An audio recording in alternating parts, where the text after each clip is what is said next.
Et bonjour à tous messieurs, dames et bienvenue sur la page de Culture Nomade, l'homme qui se balade d'univers en univers au sein des mondes de la pop culture. Et aujourd'hui direction l'univers de She-Hulk. Car en effet, les 3 premiers épisodes sont sortis du coup de cette nouvelle série Disney+, / Marvel Studios. Et du coup, je pense qu'il est bon de faire une petite critique sur les 3 premiers épisodes, vu que je n'en avais pas fait pour du coup l'épisode 1, l'épisode 2 et l'épisode 3. On mélange le tout et ça nous donne cette petite critique sur les 3 premiers épisodes. En plus, je pense qu'il était nécessaire d'avoir 3 épisodes au minimum pour pouvoir faire cette critique, étant donné que les épisodes sont assez courts et comme ça on a un tant soit peu du contenu à justement analyser, critiquer, etc. Bien entendu, j'ai aussi fait une réaction sur l'épisode 3 donc, qui est disponible sur la chaîne et sorti ce jour, si cette vidéo sort bien, du coup le jeudi 1er septembre. Donc n'hésitez pas à aller la voir. Et donc sans plus tarder, on va rentrer directement dans le vif du sujet. Donc bien entendu, cette vidéo comportera une partie sans spoil et avec spoil. Donc la première partie sans spoil, elle sera découpée comme habituellement, c'est-à-dire que ça va faire ce que j'ai aimé, ce que je n'ai pas aimé. Et la partie avec spoil fera écho du coup à la partie sans spoil, parce que la partie sans spoil du coup donnera pas mal d'informations, tout en restant en surface bien entendu, ne vous inquiétez pas. Et du coup cette partie avec spoil sera découpée de la même manière, en mode ce que j'ai aimé et ce que je n'ai pas aimé. Donc j'espère que vous êtes confortablement installés. Moi j'ai ma petite tablette pour les petites notes, voilà, on n'oublie pas la petite tablette. Et du coup on est parti pour cette critique des épisodes 1 à 3 de She-Hulk. Bon, avant toute chose, commençons quand même par un synopsis très court, parce que celui que j'ai trouvé sur internet n'est pas très long tout simplement, donc je vais vous le lire, il fait 2 lignes. Avocate le jour, super-héroïne la nuit. La cousine de Bruce Banner, Jennifer Walters, acquiert les pouvoirs semblables à ceux de Hulk. Donc déjà là, on est déjà directement dans le vif du sujet, parce que pour ceux qui auraient oublié Bruce Banner, eh bien c'est Hulk, tout simplement. Enfin c'est Hulk. Maintenant, il se prénomme Smart Hulk, étant donné que ces 2 personnalités ont fusionné pour donner du coup justement le Hulk que nous avons eu dans Endgame, et du coup il est de retour dans cette série et il aura du coup je pense une importance plutôt centrale étant donné qu'on le voit déjà dans plus de 2 épisodes de la série, donc à suivre. Donc avant toute chose, ce que j'apprécie tout particulièrement, c'est le personnage de Jennifer Walters, interprété par Tatiana Maslany, voilà, que je ne me trompe pas. Donc je trouve que l'actrice rentre parfaitement dans le rôle de Jennifer Walters, qui est du coup la cousine de Bruce Banner et donc la She-Hulk. Je trouve que c'est une actrice plutôt attachante et notamment l'interprétation qu'elle fait de la cousine de Bruce est plutôt convaincante. Elle est très différente de son cousin, notamment dans la maîtrise de ses pouvoirs. Donc à la différence du Hulk de base, elle a directement le contrôle de ses pouvoirs, comme on a pu le voir du coup dans la bande-annonce. Donc c'est quelqu'un qui va se balader en She-Hulk quand elle le veut.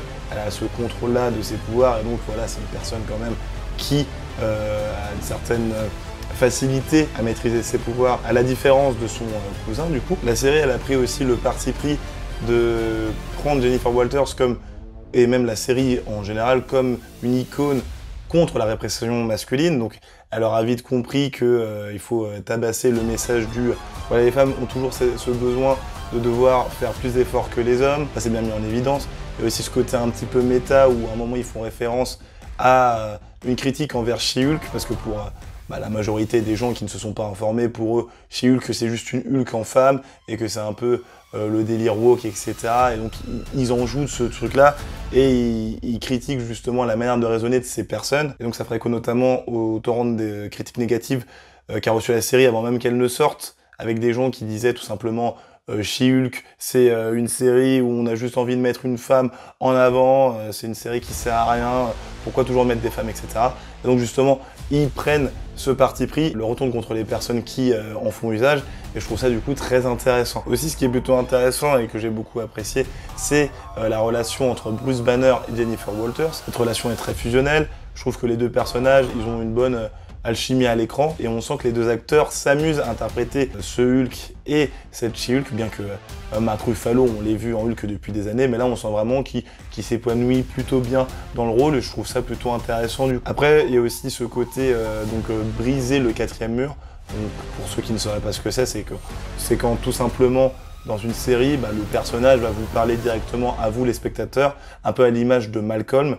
Donc pour ceux qui ont la référence, et là Jennifer Walters, elle fait la même chose, elle discutera directement avec nous. Il y a aussi le côté humour que j'apprécie beaucoup, je rigole plutôt pas mal devant cette série. De toute façon, elle se vend comme telle, une série humoristique, et donc dans le cas présent, je trouve que ça marche, l'humour passe bien, et voilà, bon après c'est un peu la signature de Marvel, mais bon comme vous le savez, et pour ceux qui ont vu ma critique sur Thor, Love and Thunder, l'humour ne fait pas tout dans une série ou dans un film. Et le dernier point avant de transiter vers la partie ce que j'ai moins aimé, toujours en mode non-spoil, c'est le festival de caméos auquel on a le droit. Donc ça c'est plutôt pas mal parce qu'il y a pas mal de personnages qu'on voit dans la série et qu'on n'avait pas vu par exemple depuis longtemps. Je vais vous citer les personnages qu'on avait vus notamment dans les bandes annonces, donc je considère que c'est pas un spoil. Mais dans tous les cas, si vous voulez passer directement à la partie ce que j'ai moins aimé, vous pouvez. Mais voilà les personnages qui apparaissent, notamment le retour de l'Abomination qu'on avait vu donc dans la première fois dans le film L'Incroyable Hulk et plus récemment dans Shang-Chi, bah voilà, il fait son grand retour, donc le personnage d'Emile Blonsky. Et bien entendu l'arrivée de Wong, qui est du coup un personnage que j'apprécie tout particulièrement. À chaque fois qu'il apparaît dans une série ou dans un film Marvel, je trouve que ça fait toujours un effet positif. Et ce personnage est attachant, je ne sais pas pourquoi d'ailleurs, mais voilà. C'est un petit côté feel good Wong qu'on apprécie tout particulièrement. Donc là on va passer directement à la partie de ce que j'ai moins aimé. Alors comme je vous le disais, She-Hulk se présente comme une série autour du coup de l'entraide entre les femmes, donc de la sororité, mais je trouve que ça a mal été mis en avant, notamment dans l'épisode 1, donc au moment où Jennifer Walters récupère ses pouvoirs, et bien elle se retrouve un peu désemparée, et directement il y a une bande de femmes qui arrivent et qui l'aident directement sans poser de questions. J'ai trouvé que c'était du coup un peu trop gros, voilà, je trouve qu'ils ont pas été du tout subtils avec ça, et que c'était un peu forcé malheureusement. Pareil, à un moment du coup Jennifer Walters, elle est toute seule, elle sort d'un bar et directement il y a des mecs qui viennent, entre guillemets, l'agresser, et lui demander son numéro, etc. alors qu'elle ne veut pas, et ces deux scènes sont totalement collées et se suivent, et je trouvais encore une fois que c'était pas du tout subtil. Donc voilà. Après aussi niveau effets spéciaux, je suis globalement peu déçu, hormis vis-à-vis du travail qu'ils ont fait sur She-Hulk, je trouve qu'elle n'est pas super bien faite, et j'arrive pas à croire que c'est une vraie personne. Notamment, j'arrive pas à faire la connexion entre Jennifer Walters et sa version She-Hulk, alors que, à la différence, un Smart Hulk, j'arrive à retrouver le Bruce Banner qui est au fond de lui, alors que là, Jennifer Walters, je la retrouve pas dans le She-Hulk, voilà, tout simplement. Et je trouve que par moments, c'est pas très bien fait, j'ai pas l'impression que ce soit une vraie personne, à la différence, encore une fois, de Smart Hulk. Ce qui est d'autant plus bizarre, sachant que le mec fait bibin d'homme, entre guillemets, ultra musclé. Donc voilà, c'est ma critique vis-à-vis des effets spéciaux. Mais bon, bien entendu, on sait ce qui se passe avec les personnes qui travaillent sur les effets spéciaux côté Marvel Studios, et ils ont pas forcément le temps de bien travailler là-dessus, donc je ne leur en tiens pas forcément rigueur. Après, il y a aussi le côté avocat de Jennifer Walters. Donc ce qui est assez paradoxal, c'est que c'est une série du coup tournée sur son métier d'avocat, mais je suis pas convaincu par Jennifer Walters en tant qu'avocate. J'ai l'impression que tout au long de la série, elle est perdue. Voilà, en tant qu'avocate, elle sait pas vraiment ce qui se passe, elle sait pas vraiment quoi faire, ce qui est assez étrange étant donné que ça a son métier. Voilà, mais après, je contrebalance parce que elle se retrouve en fait avocate de personnes avec des pouvoirs. Et du coup, c'est des cas un peu à part et elle n'a pas forcément la maîtrise de tout cela. Mais bon, encore une fois, j'ai pas l'impression qu'elle arrive à s'en sortir. Moi, quand je pense notamment à Better Call Saul, c'est vrai que j'apprécie tout particulièrement. Là, je suis totalement convaincu. Bob Odenkirk, il a fait un travail de fou en tant que Saul Goodman. Et c'est totalement crédible à l'écran. Donc voilà pour la partie ce que j'ai aimé et ce que j'ai moins aimé côté non-spoiler. Donc là, on va passer à la partie spoiler.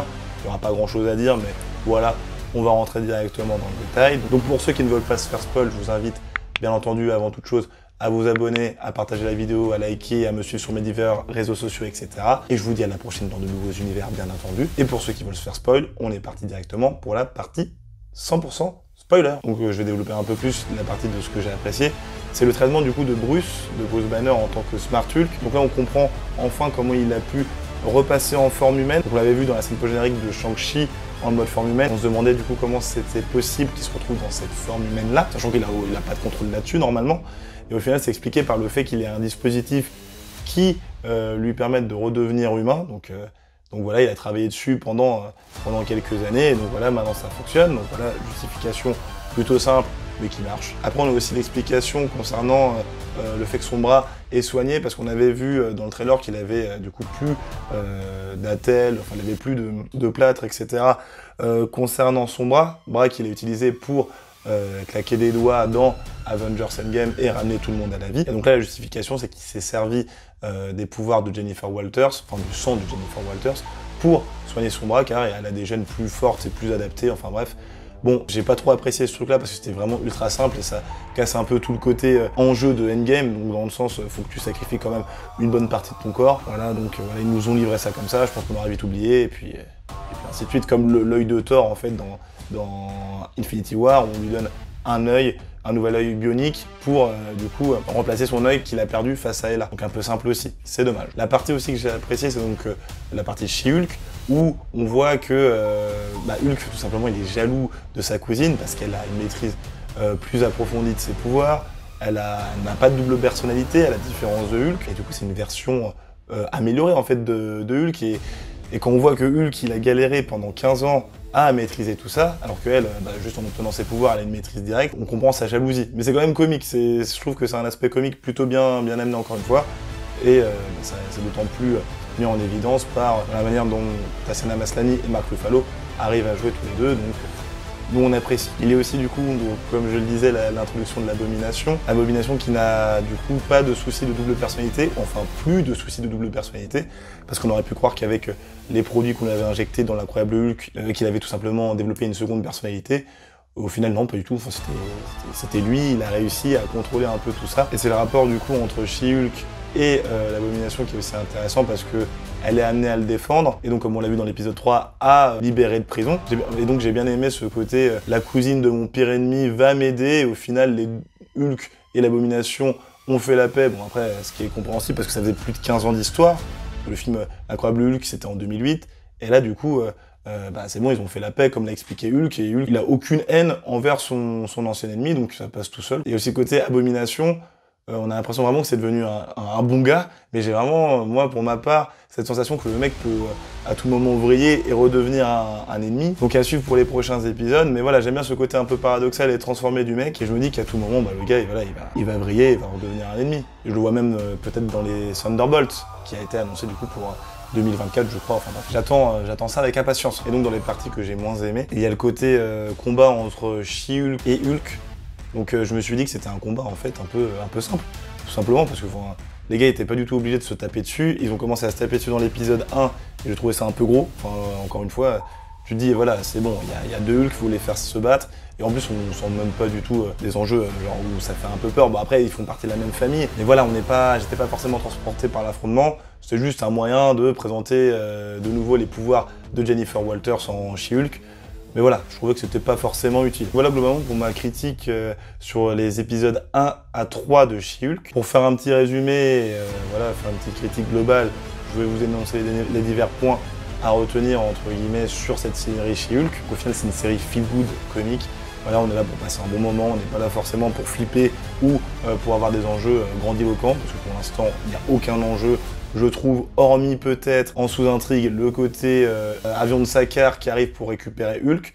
Donc là, on se demande qu'est-ce qui se passe. Donc ça peut être plutôt intéressant. Mais voilà, c'est plus une sous-intrigue en mode scène post-générique ou grosse scène post-générique, si je peux le dire comme ça, plutôt qu'une intrigue principale. Donc là, pour l'instant, dans les aventures de She-Hulk, c'est pas le plus intéressant. Après, on pourra pas retirer à la série She-Hulk d'assumer totalement son identité de série comique tournée vers les femmes. Voilà, donc c'est vraiment centré là-dessus, c'est plutôt intéressant, ça j'aime bien aussi. Après bien entendu les effets spéciaux, peut-être à corriger sur certains personnages comme chez Hulk, comme je le disais. On est toujours à la recherche de l'ennemi final après 3 épisodes, c'est peut-être normal aussi parce que ça prend son temps.